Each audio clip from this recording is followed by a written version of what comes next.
India के कोलकाता शहर में 9 अगस्त 2024 की सुबह एक ऐसी खबर सामने आती है जो पूरे देश को हिलाकर रख देती है। ये खबर थी एक 31 साल की महिला डॉक्टर की, जो कोलकाता के RG Kar medical college and hospital में अपनी ट्रेनिंग कर रही थी।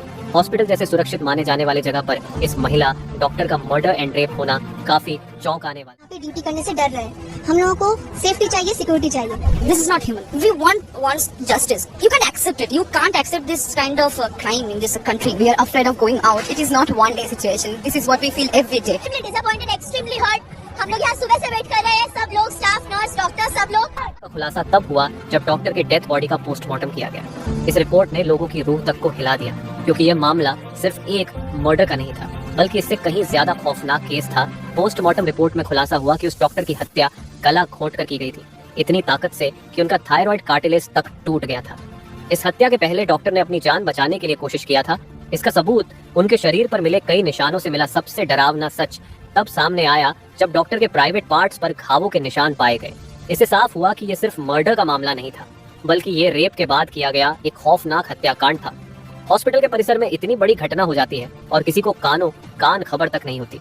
क्या उस रात कुछ ऐसा हुआ था जिसे जानकर आप गुस्से से बौखला जाओगे? क्या वहाँ कोई और था जिसने इस क्रूर घटना को अंजाम दिया, और अगर था तो आखिर कौन था? इन्हीं सवालों के जवाब खोजते हुए हम आज की इस वीडियो में आपको बताएंगे कि आखिर क्या हुआ था उस रात इस मेडिकल कॉलेज के शांत माने जाने वाले परिसर में। जब आपको सच का सामना होगा तो यकीन मानिए आपके भी रोंगटे खड़े हो जाएंगे। Guys, before starting this video let me tell you कि मैं यहाँ पर उन फीमेल डॉक्टर को श्रुति नाम से रेफर करने वाला हूँ, एंड ये उनका रियल नेम नहीं है, सो कंफ्यूज मत होना। श्रुति एक जूनियर डॉक्टर जो कि कोलकाता के RG Kar medical college and hospital से अपनी डॉक्टर की ट्रेनिंग ले रही थी 8 अगस्त 2024 को, और दिन की तरह श्रुति अपनी नाइट शिफ्ट पर होती है और वह अपनी जॉब कर रही होती है। तभी रात के 11 बजे उन्हें अपनी मदर का फोन आता है, जैसे कि हर दिन आता था, क्योंकि पेरेंट्स को तो अपने बच्चों की चिंता हमेशा होती है। श्रुति की मदर उनसे पूछती है कि क्या तुमने खाना खा लिया और तबीयत वगैरह तो ठीक है तुम्हारी? जिसके रिप्लाई में श्रुति बोलती है कि उनकी तबीयत एकदम ठीक है और वो बस अभी कुछ पेशेंट्स को देखने जा रही है, जिसके बाद वो अपने कलीग्स के साथ बैठकर खाना खाएंगे। अपनी मदर से बात करने के बाद श्रुति पेशेंट्स को देखने राउंड पर निकल जाती है। सारे पेशेंट्स को देखने में और अपना काम खत्म करने में श्रुति को रात के 2 बज जाते हैं, जिसके बाद वो अपने कलीग्स के साथ जाकर हॉस्पिटल कैंटीन में ही बैठ जाती है, जहां मिलकर ये लोग अपना खाना भी खाते हैं और साथ साथ थोड़ी बातें भी करते हैं। खाना खाते खाते और बात करते हुए रात के 3 बज जाते हैं और इस वक्त श्रुति थोड़ी थकान सी फील कर रही होती है, तो वो अपनी थकान दूर करने के लिए इस हॉस्पिटल के 4th फ्लोर में बने सेमिनार हॉल में जाकर रेस्ट करने लगती है। श्रुति के रेस्ट करते करते सुबह के 7:30 बज जाते हैं, पर वो तब भी इस सेमिनार हॉल से बाहर नहीं आती, जो कि काफी ज्यादा अनयूजुअल था, क्योंकि श्रुति कभी भी आधे 1 घंटे से ज्यादा का ब्रेक नहीं लेती थी। हॉस्पिटल का एक वर्कर जो कि सुबह की शिफ्ट स्टार्ट होने से पहले हॉस्पिटल के सारे रूम्स को चेक कर रहा होता है, और वो ऐसे ही सारे रूम्स को चेक करते हुए इस सेमिनार हॉल की तरफ आता है। जैसे ही वो सेमिनार हॉल के बाहर आकर उसका गेट खोलता है, उसकी आंखों के सामने होता है एक भयानक नजारा, जिसे देखकर वो बहुत जोर से चीख पड़ता है। इस वर्कर की चीख सुनकर आसपास के लोग वहां इकट्ठा होने लगते हैं और देखते हैं कि सेमिनार हॉल के अंदर श्रुति की बॉडी बिना कपड़ों के पड़ी हुई है और उसके बॉडी पर कुछ ब्लड के निशान भी हैं। यहाँ खड़े सब लोगों के लिए ये एक ट्रामा से कम नहीं था, स्पेशली दूसरी फीमेल डॉक्टर्स एंड वर्कर्स के लिए, क्योंकि उन्होंने अपनी आंखों के सामने ऐसा नजारा पहली बार देखा था। वो भी हॉस्पिटल प्रेमिसेस के अंदर श्रुति की बॉडी को देखकर आसपास खड़े सारे लोग उसे एक स्ट्रेचर पर लेटते हैं और इमरजेंसी रूम में लेकर जाते हैं ताकि डॉक्टर्स उसकी कुछ हेल्प कर सके। काफी देर तक डॉक्टर्स के स्ट्रगल करने के बाद भी एट द एंड श्रुति कुछ घंटों के बाद अपना दम तोड़ देती है। हॉस्पिटल में कुछ लोग थे जो कि इस मर्डर एंड रेप केस को एक नॉर्मल केस जैसा दिखाने की कोशिश कर रहे थे, जस्ट बिकॉज कि वो इस हॉस्पिटल का नाम बचा सके। बट जब पोस्टमार्टम रिपोर्ट्स आती हैं तो सब दूध का दूध और पानी का पानी हो जाता है। इन रिपोर्ट से साफ साफ पता चल जाता है कि श्रुति के साथ किसी ने जबरदस्ती गलत हरकत करने की कोशिश करी, और जब वो इस इंसान से अपने आप को बचाने लगी तो उसने उसका गला घूंट दिया, इवन उसे बहुत बुरी तरीके से मारा भी और फिर उसका रेप भी किया। ये सारे प्रूफ मिलने के बाद ये केस पुलिस को हैंड ओवर कर दिया जाता है एंड पुलिस वाले इस क्रिमिनल को पकड़ने के लिए लग जाते हैं। सबसे पहले पुलिस उस क्राइम सीन पर ही छानबीन करती है जहां ये सब हुआ था। किस्मत से पुलिस वालों को वहां पर श्रुति के कुछ नेल्स एंड ब्लड सैंपल्स मिलते हैं और साथ ही एक ब्लूटूथ नेक बैंड। ये केस शायद और भी जल्दी सॉल्व हो जाता अगर उस फ्लोर पर सीसीटीवी कैमरा होते तो, बट बदकिस्मती से इस सेमिनार रूम के अंदर या इसके आसपास कोई सीसीटीवी कैमरा नहीं थे। लेकिन जिस रास्ते से इस फ्लोर पर एंटर करा जाता था वहां पर कुछ सीसीटीवी कैमरा थे। पुलिस वाले इन सीसीटीवी कैमरा में सुबह के 3 बजे से 8 बजे के बीच की रिकॉर्डिंग चेक करते हैं कि इतने टाइम के बीच कितने लोग इस फ्लोर पर आए और गए थे। इन सीसीटीवी फुटेजेस को चेक करने के बाद ये पता चलता है कि टोटल 6 लोग इस फ्लोर पर आए और गए थे। ये पता लगने के बाद पुलिस वाले एक एक करके इन 6 लोगों को पूछताछ के लिए बुलाते हैं कि वो लोग वहां पर उस टाइम क्या कर रहे थे।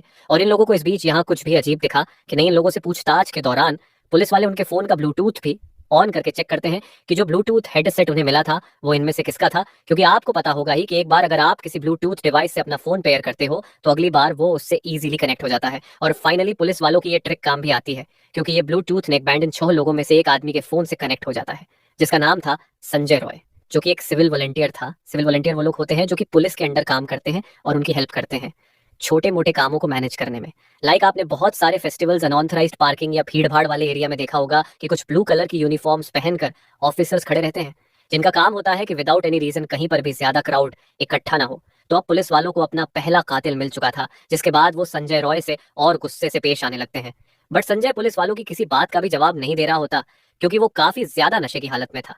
इस बीच पुलिस वाले संजय का फोन भी चेक करते हैं, जिसमें उन्हें भर भर के पोर्नोग्राफिक कंटेंट मिलता है, जिससे उनका शक यकीन में बदल चुका था कि संजय ही श्रुति के मर्डर का मेन कल्प्रीट है। इसके बाद पुलिस वाले संजय रॉय को और ज्यादा डराने लगते हैं। एंड फाइनली वो डर कर अपना गुनाह कबूल भी कर लेता है कि उसने ही श्रुति को मारा है और उसका रेप किया है। ये पता लगते ही कुछ पुलिस वाले और प्रूफ्स कलेक्ट करने संजय रॉय के घर जाते हैं, जहां पर उन्हें एक शू मिलता है जिसके ऊपर कुछ खून जैसे ही धब्बे थे। तो पुलिस वाले उसका सैंपल कलेक्ट कर लेते हैं। थोड़ी और तलाशी लेने पर पुलिस वालों को संजय के घर के बाहर कुछ कपड़े सूखते हुए दिखते हैं, और ये वही कपड़े थे जो कि उस दिन संजय ने पहने थे, क्योंकि ये सब सीसीटीवी कैमरा में कैप्चर हो गया था, जिससे जाहिर था कि संजय ये प्रूफ मिटाने की भी कोशिश कर रहा था। बट जब संजय को पूछताछ के लिए पुलिस स्टेशन में लाया गया था, उस वक्त वो काफी ज्यादा नशे की हालत में था। तो क्या वो ये सब बस इसलिए कर रहा था ताकि उसे कम सजा मिले, जस्ट बिकॉज वो उस वक्त नशे में था? बाद में जब पुलिस वाले उस शू पर लगे ब्लड सैंपल्स को चेक करवाते हैं तो वो भी श्रुति के ब्लड से मैच हो जाता है, which was a solid proof against him. इन सारी रिपोर्ट्स एंड डिटेल्स को एक साथ कंबाइन करके पुलिस वालों को पता चलता है कि उस रात संजय रॉय काफी ज्यादा नशे की हालत में था और वो रात के 11 बजे हॉस्पिटल में एंटर करता है।